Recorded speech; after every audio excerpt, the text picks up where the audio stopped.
Hello, mechanical transmissions class. Tonight we're going to have a video presentation for power tools. The PowerPoint presentation is listed on D2L. There's the content section. I encourage you to get that and do follow-up study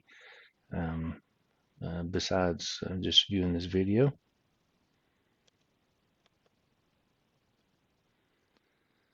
So these are the things that we're going to kind of cover during this session: drills, saws, grinders, power wrenches, sheet metal cutters, power presses, and maybe a few other things along the way that's not listed here. So power tools can be driven by different means of power, whether electrical, which is mostly what we will talk about and use in the lab. And there's also pneumatic, hydraulic, gasoline driven, fuel cell driven. And they come in different types of forms. They're either handheld, which is basically what we use in the lab, handheld and the bench type. And there's also fixed base types of power tools. So safety and operation with power tools is the most important thing that we need to talk about and make sure that folks understand all the correct ways and the incorrect ways to use power tools. So here are 5 bullet points of hazards involved using power tools to prevent any injuries. So number 1, keep the power tools in good condition with regular maintenance. So you want to inspect your power tool and do any maintenance that may be required on the tool. So that will be listed in your operator's manual, and we'll look at that in another slide about operator's manual. Always use the right tool for the job. Whether it's power tools or hand tools, you got to use the right tool for the job, or you're setting yourself up for injury. And examine each tool for damage before use. If it's a corded device, you want to make sure the cord is intact. There's the outer covering of the electrical wire is not frayed or showing the wires underneath. Make sure that all guards are in place and intact and not damaged. Operate according to manufacturer's instructions. So I'll speak more on that in another slide. Provide and use the proper PPE, protective equipment for yourself. So you want to use safety glasses where applicable, face shield if it's needed, gloves if it's needed, and not just for yourself, but you want to make sure people around you are aware of what you're doing with the power tool and how it could impact them. So they may need to wear PPE as well. One thing that comes to mind is hearing protections. If you're using a grinder, though they may not be near the sparks, it could be loud, so they may need to put in hearing protection to protect their hearing if they're nearby. So power tool safety and operation. So the individual manufacturer of the tool, their operator's manual is the go-to place for how to operate that tool. It doesn't matter what I teach you or any other instructor says or a mentor that you have or will have in the future. All manufacturers may make their tools a little bit differently than what you were taught on. So you always want to reference the manufacturer's operating manual. So you want to, that's typically given when you buy a new tool with the tool, talking about the guards to be in place and incorrect ways to use it, correct ways to use it, your maintenance points of the tool, how to change the disc, the blades, whatever type of tool it is. And then labels are affixed to the devices for safety reasons. So you want to make sure you review all the labels before you use the tool. So now we'll get into looking at drills. This is electric drills. These are used for light, moderate mechanical work. They're very versatile. They've got typically a variable speed motor. Some of the older ones May have fixed speed motors, but once today typically have a variable speed motor, depending on how far you pull the trigger in. Will speed or increase the speed or decrease the speed. Some have switches to change gears to make a higher speed, lower speed. Drills come equipped with different types of chucks, and we'll look at a few of those different types of chucks. A jawed keyed chuck, a keyless chuck, SDS, and a quick disconnect chuck. The drills may also perform tasks such as sanding, polishing, grinding, filing, and wire brushing. So you can get cone brushes, you can get disc round wire brushes to go in a drill. You can get buffing pads, sanding disc. So you can use a drill for multiple uses rather than just as a drill. So this is looking at a corded electric drill with a keyed chuck. So when I say chuck, that is the part that actually holds the drill bit or the tool into the jaws. And typically they have a 3 jaws that, as you can see on that Bosch drill, you got 3 little point coming out. That's 3 jaws that will retract in and out to grip the tool.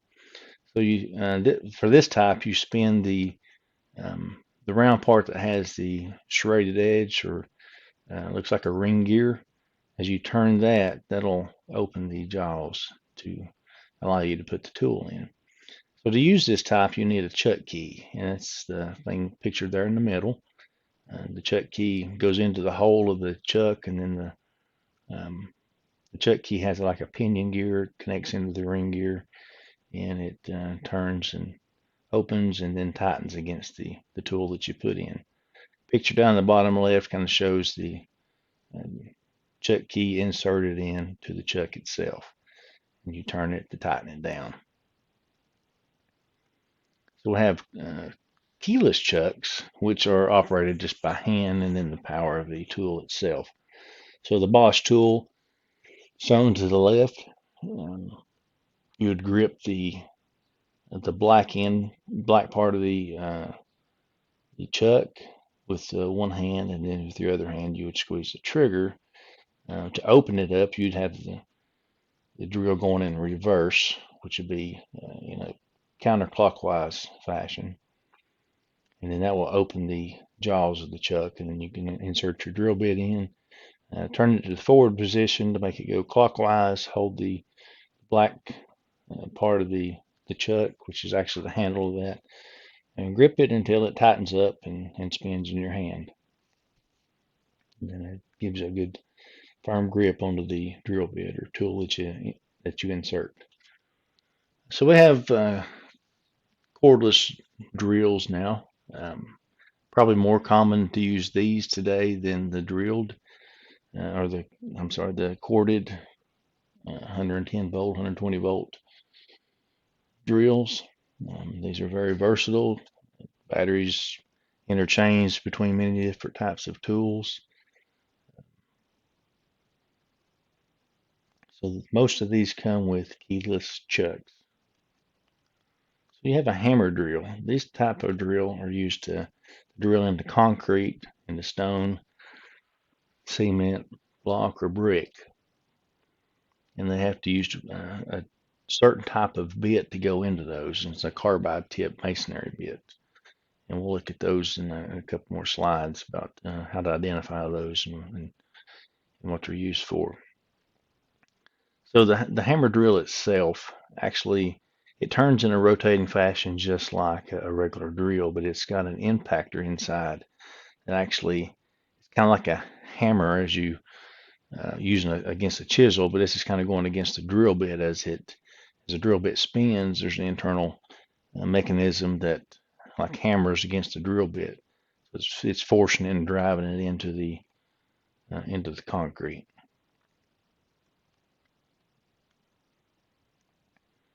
So this is really a picture to show an SDS Chuck type, but it's following the masonry bit slide. So it's a good slide to point out the drill bit shown there. That tip on the end of bit on the left side, if you notice that it's got a really unique shape to the tip of it. It's got a broader edge going across. That's a carbide tip onto the bit, and that carbide tip is extremely hardened, and that's what you use to drill through concrete and such. Standard drill bits cannot go into concrete. If it does, it'll ruin them. It will not last long. So the SDS Chuck type, this is kind of a quick disconnect, engaging type of chuck. If you notice the drill bit on the right side of that, you've got splines grooved in, milled into the bit itself. How these operate, we'll use the Bosch drill there as an example. There's a ring there on the chuck at the end.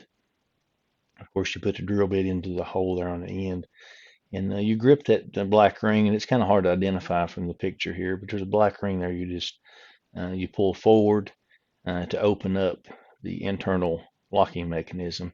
The bit will slide in, and as you release that ring, it pops into place, and you've got the mechanisms inside of that will grip into those grooves of the drill bit. And so it allows the drill bit to kind of slip back and forth just a little bit, but they will not come out, and they're engaged as it rotates into your material that you're drilling into. So here for different types of shanks of drill bits, and the shank being the part that grips into the drill itself.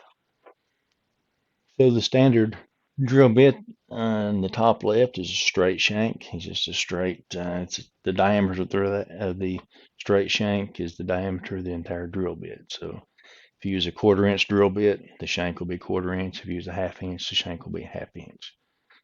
You've got the Morris taper, which is on the right side. These are typically found either in lathe chucks or in drill press chucks. And then the quick disconnect in the bottom left. If you use an impact driver, if you ever use those, they have a quick disconnect. You just pull the ring or the collar forward and insert the quick disconnect and remove it the same way. Pull the collar forward, remove the drill bit. Then the SDS we spoke about on the previous slide.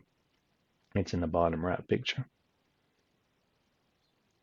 So the typical drill bits, there's 4 different ones here. We've got the high-speed wood drill bit. Do not use that in masonry or in the metal. So these are quick ways to drill through a 2x4 if you need to run a piece of electrical wire through the 2x4, if it's a stud wall or something. The brad point wood bit. Now this, at first glance, it may look like a standard twist drill bit, but on the tip of it is a little point that sticks up. So that will insert into your wood to hold it in place. And the angle of the cutting head is a little bit different than the twist drill. So these are made just for wood. So do not use those in masonry or in metal. The third one down is the masonry bit. And if you can see the defined edge and the carbide tip on the end of that, that is one way to quickly identify a masonry bit. Then twist drill bits at the bottom. That's your standard drill bit. Come in various sizes, down to extremely small to to pretty large sizes. Oftentimes, if you get above a 1/2 inch, you can 1/2 inch in diameter. They'll start tapering the shanks down to something that will fit into a 1/2 inch chuck drill. These can be used in metal, plastic, wood, that types of material. Hole saws, these are a saw that you can use to make a larger hole. Has a picture in the top right. You can see drilling into a door to put the door handle in. So often you buy these in kits. The main part of this is the arbor. You need to buy the arbor to connect the different size, the interchangeable hole saws, so you don't have to buy, when you buy a hole saw, you typically don't get an arbor for each size. You buy an arbor and then they interchange with the different types or different diameter hole saws. So these usually come in a set or a kit. And then there's different manufacturers have them connect different ways. So you have to refer to the kit that you use. And this type that's shown there, you would grab if you can see the knurled ring, kind of left middle of the arbor, that would actually, you pull that backwards and it removes the drive pins from the right side. It's shown, pulls those back, and then you screw on the hole saw onto the collar screw, and then once you tighten it up, and then you release the knurled section of that, and it lets the drive pins come back into holes of the hole saw on the back side of the hole saw to keep it in place as you drill. Hole saws can be bought to cut through wood. You can buy some to cut through masonry, through metal. So it depends on the application. You need to use the correct type hole saw. Drill presses, you've got the shop type or the bench type, or sometimes referred to as a floor type. The one shown on the left, the green one, that's what we'll have in a lab, something similar to that one. And then you have the large radial arm floor drill presses that are shown to the right, and those are often found in machine shops. And they're going to operate, the purpose is to do the same thing as to drill holes, but your operation, of course, on your radial arm is going to be a little bit differently, and that's something we do not have in our lab. You don't want to refer to special training if you get into a job that requires you to use the radial arm. So typical drill press components, we'll just look on the one on the right. It's very similar to what we have in the lab. So you've got the chuck, which is common between the hand tool and the regular drill press. So that's where you're going to insert your drill bit.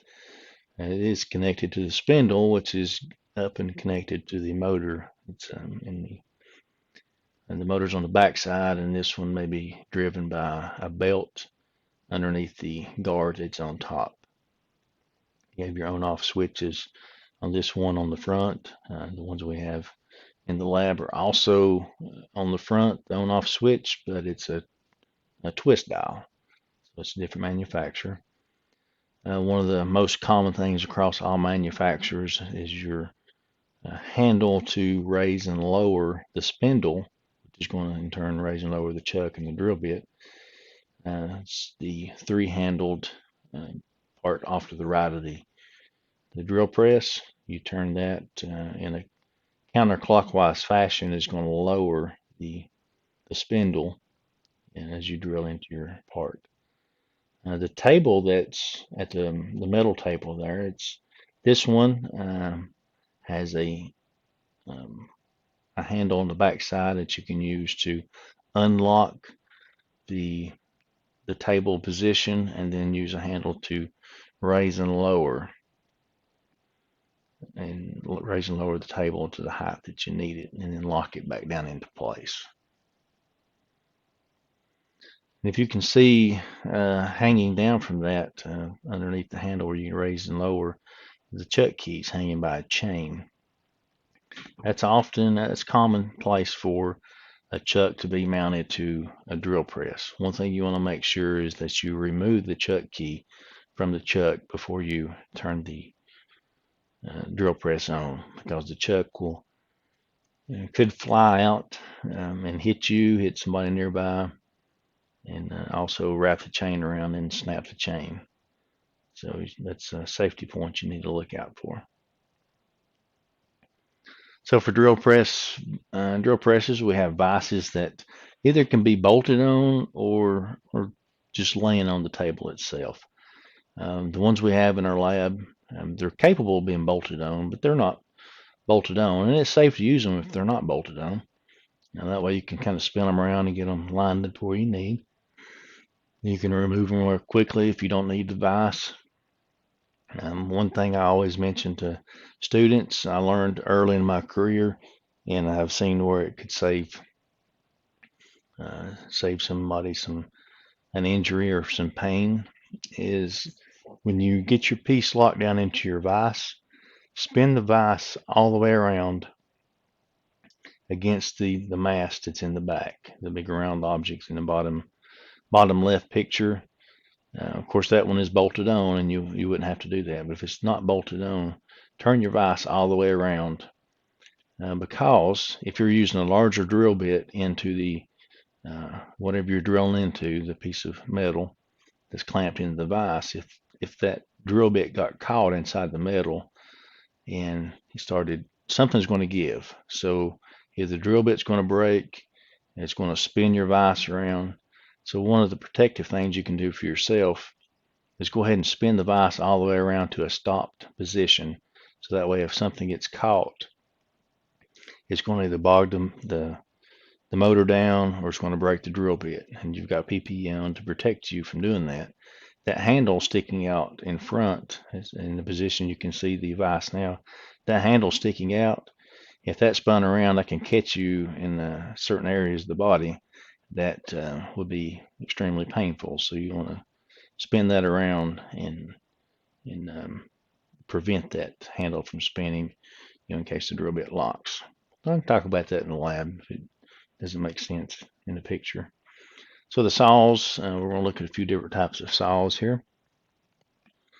Circular saw, this is one of the most common types of saws that are available and people use, and therefore there's a lot of injuries related to these saws. They're easily abused by locking the guard back, and then people being complacent and getting injured by these. Even if it's people using them for many years, I still see people get injured by these saws. So just want to throw that out front. This is a very useful, versatile, very common tool, but it can cut and be cut fingers off, cut gashes into legs, arms, um, different things like that. So these are often referred to as skill saw. Notice that in red. They're circular saws, and you can buy different blades to use for cutting into wood, which is the most common, but I've used them in masonry. I've used it to cut plastics. I can say I don't think I've ever used one to cut metal. I've used different tools to do that, but if you buy the blade specifically for metal, you can use it to cut in metal. So different types of circular saws, they're ranging from different sizes today. There's so many different ones being made. 7 1/4 is your standard saw blade. A lot of the battery operated ones, maybe by Dewalt or Milwaukee, they're going to be probably a 6 1/4, 6 1/2 diameter saw blade, but there are some that go down extremely small, like 3 inches, and some larger. So the different types of blades, your steel blades, you've got, it's going to be your more inexpensive, cheaper types, going to wear out faster. You can buy the more expensive ones. They're going to last a lot longer. They're going to cut better. So, sometimes depending on the application, how much you're going to use it, it may be worth putting some money into getting a carbide tip blade. And so then you have tile cutting blades to use to cut bathroom tile or floor tile, and then masonry blades to cut through concrete. These portable circular saws, when you're using those, you always want to make sure when you're cutting, you want to look underneath. You want to measure the thickness of the wood or the part you're cutting, and make sure your saw is adjusted. You can adjust the depth of the cut up to a certain amount, depending on the manufacturing size of the saw, but often you can go a couple inches, 1.5 inches, 2 inches sometimes with your standard 7 1/4 circular saw. So you want to make sure your depth is correct, but you don't have too much coming out the bottom. So about 1/8 of an inch is about the correct amount cutting through your part. And another safety point is always to look underneath and make sure you're not going to cut through something. If you're looking on top and you're following the line, you're cutting, you're not seeing what's underneath. So you may be cutting across your workbench and not meaning to do that. Um, you may be cutting into the tabletop. You may be cutting into the tailgate of your truck if you're working off the back of your truck. So you got to make sure that saw blade is going to go, through an area that's not going to damage anything. There's a lot of injuries related to these saws, and we'll show some pictures of injuries here in a couple more slides. So this is the person looks like he's freehanding. I do not know the details of these pictures, but I do know that these types of injuries, I've seen them myself. I've had many of these injuries myself, so I speak from ignorance and from experience. So what's going on with this picture on the left is the person is freehanding. So these circular blades, as they go through, they need to stay straight. They don't need to get bound up. When they get bound up, it throws that saw backwards. The saw blade's turning at a very high RPM, and if it gets bound up and you're not prepared to position for it, that saw blade can jump out really fast if it gets in a bind. And freehanding is one of the worst ways to cut with a circular saw or any type of saw, really, because you cannot hold it stable enough with one hand and let the saw blade run through it straight. You may do it once or twice, but you're going to get it bound up eventually. So the best practice is, put that 2x4, if that's what it is, laying down on something, lock it in the vise, secure it some way with some clamps, and where it's stationary will not move as you cut. This is one of the biggest no-nos that happens with the saw blades, or the circular saws. So I'm trying to go back to a picture. So you've got a guard on this saw, and if you can see to the left side, let me see if my cursor will show here. This part, if you can see the cursor lighting up, it should be. That is a retractable guard. So when you lift the saw out of that position, that's a spring-loaded guard. It should slide back down and cover the circular saw. And as you can see on this Dewalt saw, the blade is not exposed in the bottom. It's got the guard that's covering it, spring-loaded. So as you go into your part, as you saw, it retracts itself as you go into it. So there's some times that that guard can be a little bit aggravating, but you need to probably reposition your part or do a different cut if that's the case. In this case, it looks like the person has used a piece of cardboard, folded it up, jammed it up in there to lock the retractable guard up inside where it's no longer a guard. It's just it's there. It's not guarding the blade from injuring you. And as I said, these saw blades are notorious for kicking back, and that's I don't know. Again, I don't know the history of these pictures, the injuries, but I have seen that very same, not in the knee, but in the legs, into different parts of the body. The saw kick back and hit somebody, and it doesn't take much of that saw blade to cut the skin, cut through your blue jeans or whatever you're wearing, and get down into the bone. So they're unforgiving when it comes to the human body and the skin. So that's one practice that I recommend never to do, is lock the guard back. Reciprocating saws. These saws are, if you've ever used a hacksaw, the blade has the same type of teeth on it, and you're doing kind of the same action as a back and forth action. It's reciprocating back and forth. This is electric type, so these are really not good for precision type cutting. You can, but it takes a lot of concentration in the right saw blades. These are good for quick cuts that you're not worried about, exact squareness. They're good for demolition. You can get different types of blades, different number of teeth per inch. You can get some to cut metal, to cut just wood, some masonry. So they're a very versatile tool. The common name for these that people refer to is Sawzall. I mean, you can like saws everything. You get blades and you can get them in positions just to cut through just about anything. So Sawzall. A jigsaw is again kind of like a hacksaw. If you ever used that, it's got the hacksaw type blade. These can be used in more precision type cutting. You can get down into, you can do circles with those, and more precision, precise type cutting. Typically in wood, but you can get them to cut through metal. The blades to cut through metal and different types of material. And it's a retracting blade that goes back and forth. It's kind of short type blade. You can get them in corded or battery power, or the little small handheld type. So jigsaw blades, these are, as I mentioned, you can get them in different variations. You can get them different teeth per inch. Typically, if you're cutting thin material, you want a smaller teeth per inch. And if you're cutting something that's relatively thick in size, you can get a coarse, fewer teeth per inch. And what I mean by that is I'm trying to identify some of the pictures here. The third one down,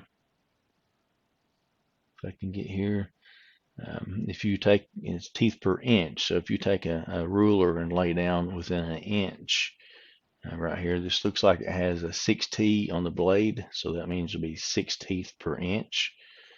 And I know these pictures are not to scale, so we couldn't measure it that way. But if you had it laying in your hand, you can use a ruler and measure it within the inch. You should have 6 teeth. So that means it's a coarse blade.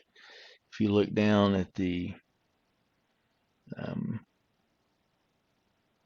let's look down to the 1, 2, 3, fifth one down.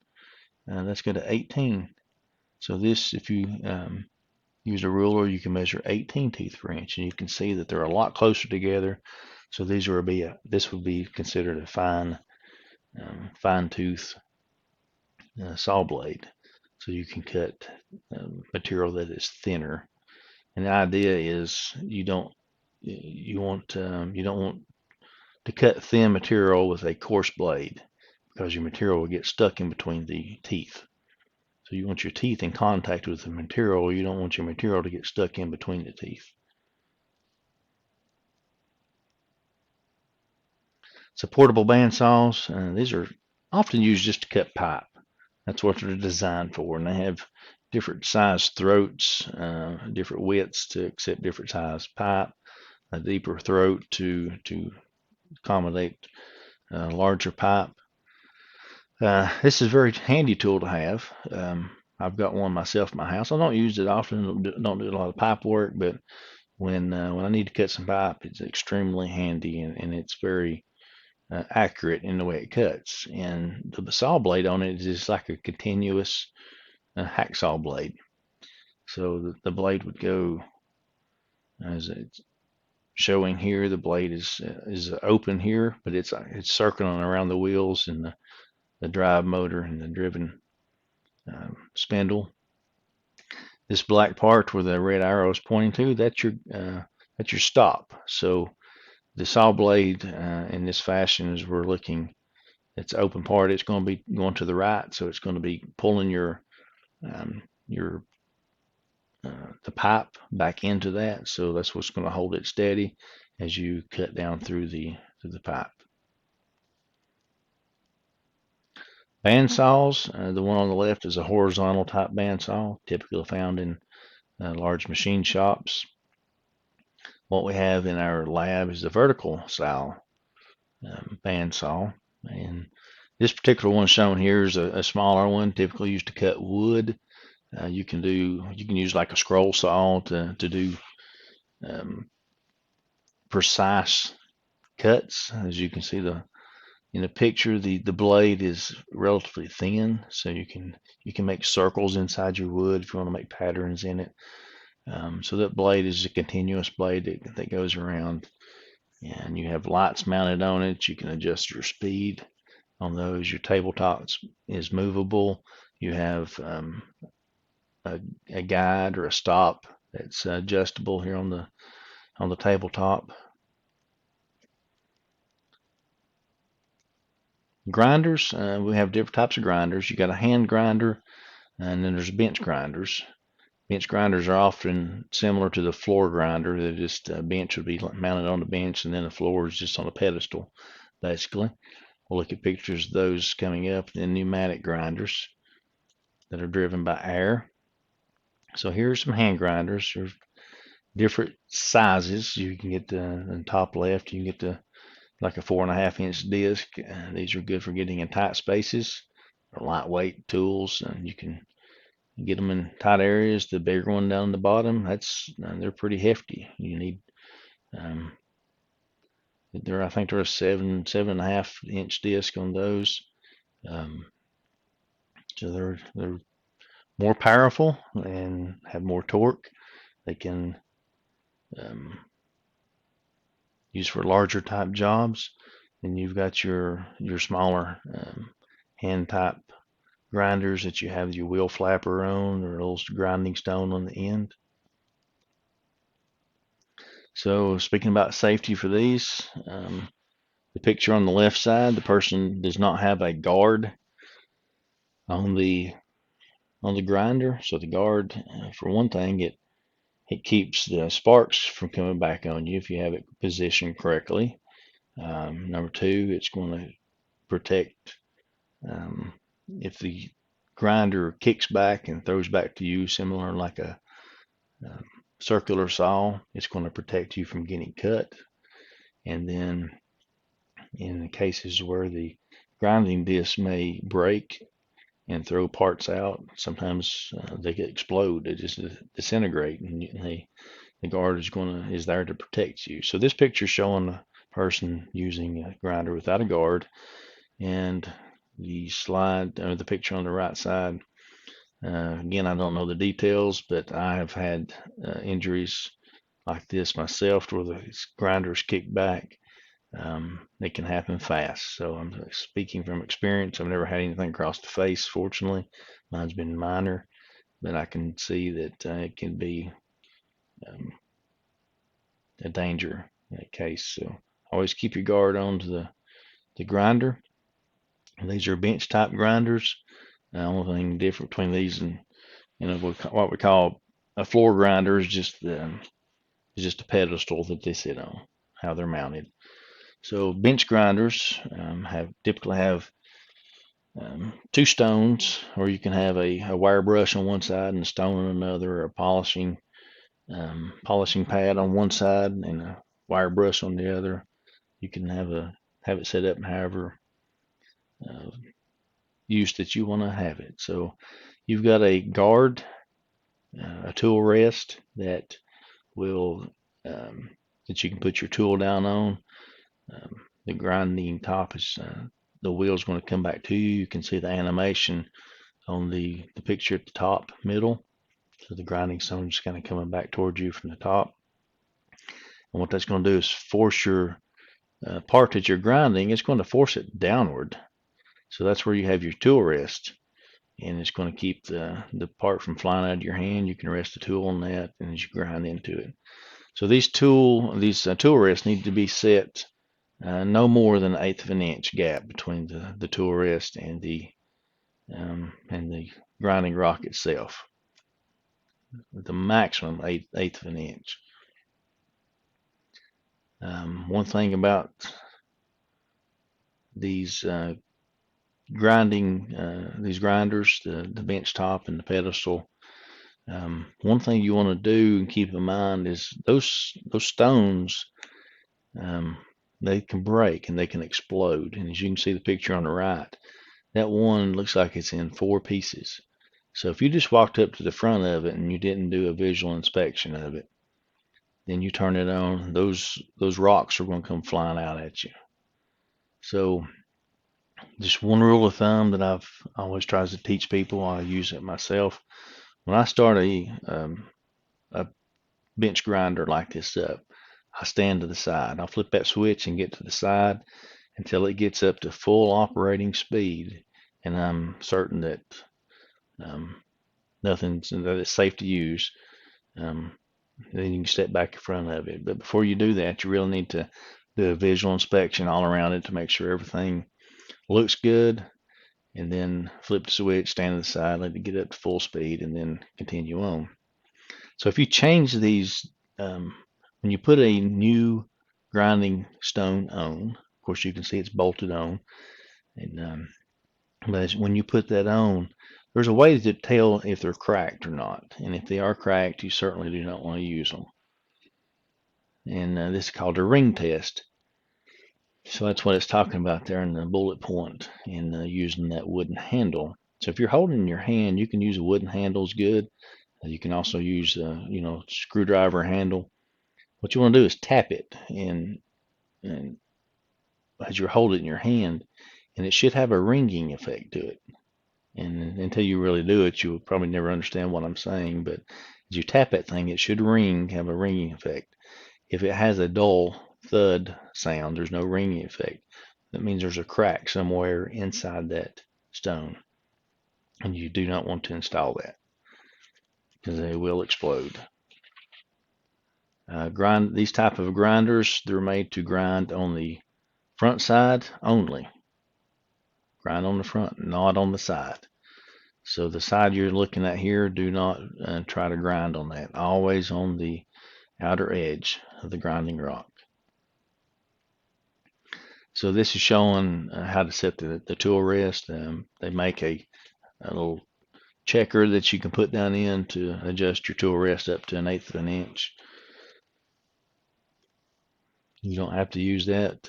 You can eyeball it or use a tape measure.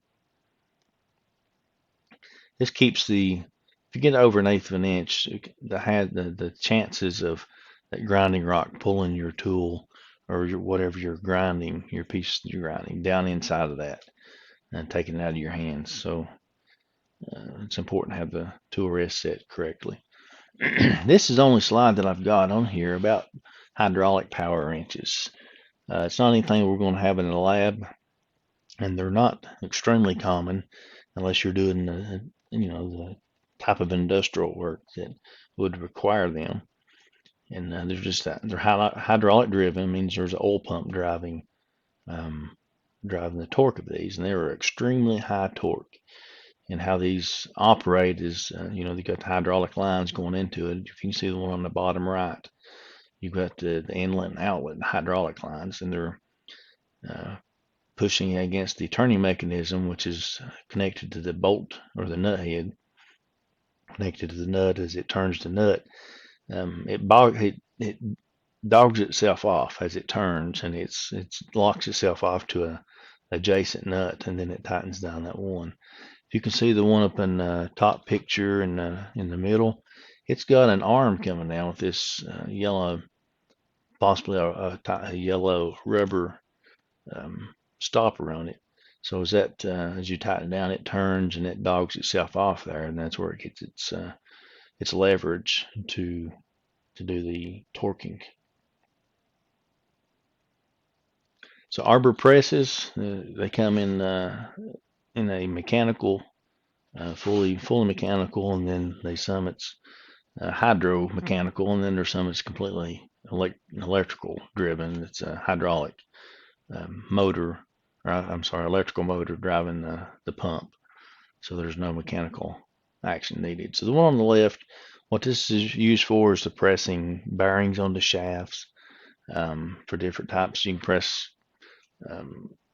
anytime you need to gain a high leverage to press a bearing into a cup, or a shaft onto a bearing, a mold into a tight space. You can use the arbor press to gain a mechanical advantage to push that down. So the one on the left is a mechanical type. You've got the arm sticking up. As you pull that arm down, it lowers the big square arm going down to push your shaft or your bearing through. So you're gaining a mechanical advantage with this. The one in the middle, it's a hydraulic, but it's still manual. It's got a hydraulic pump that's manually operated. So you've got to, kind of pump the jack as it goes down. You can get more torque out of these through the hydraulic, and then the one on the right is a motor driven. You flip a switch, it's got the hydraulic um, pump connected to a motor, and there's really no mechanical parts of that other than hitting the switch up and down. These have a lot of torque, a lot of pressure can be obtained by using these.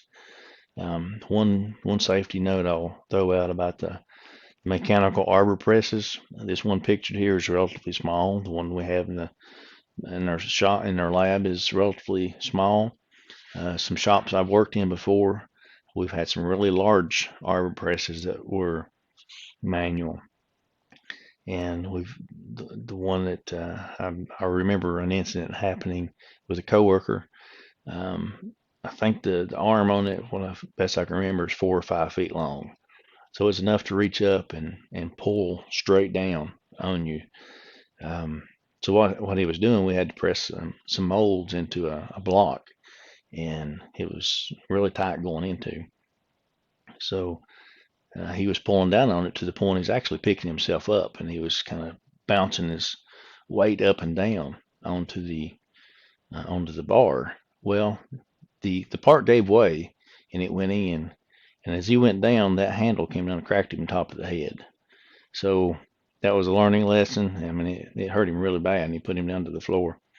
So I'll just say that now when I use one, I always try to lean my head over in case that arm ever breaks away. If you're having to put a lot of pressure on it, if the arm breaks away and your part frees up, goes through, the arm's going to come down, and if you're leaning over, hopefully it's going to miss you. If worst thing, you can it'll hit your shoulder. So make sure your head is out of the way of that. So hand tools, power tools, 5 basic safety rules. Keep tools in good condition with regular maintenance. Use the right tool for the job. Examine each tool for damage before use. Operate according to the manufacturer's instructions. Provide and use the proper PPE, proper protective equipment. So that's the end of this. So I'd like for everybody to send me an email that you viewed this and you covered the PowerPoint presentation, any other links I may add in with it. So, and just send me an email on that when you finish this. So, and if you've got questions, send those in the email. We'll get together coming by our schedule. We'll get together and meet to go over these in person. I'll take questions, try to answer those for you. We'll do lab. We'll do any review that's needed. So hope everybody enjoyed this. Hope it's helpful. You can go back and look at it again if you got questions about anything.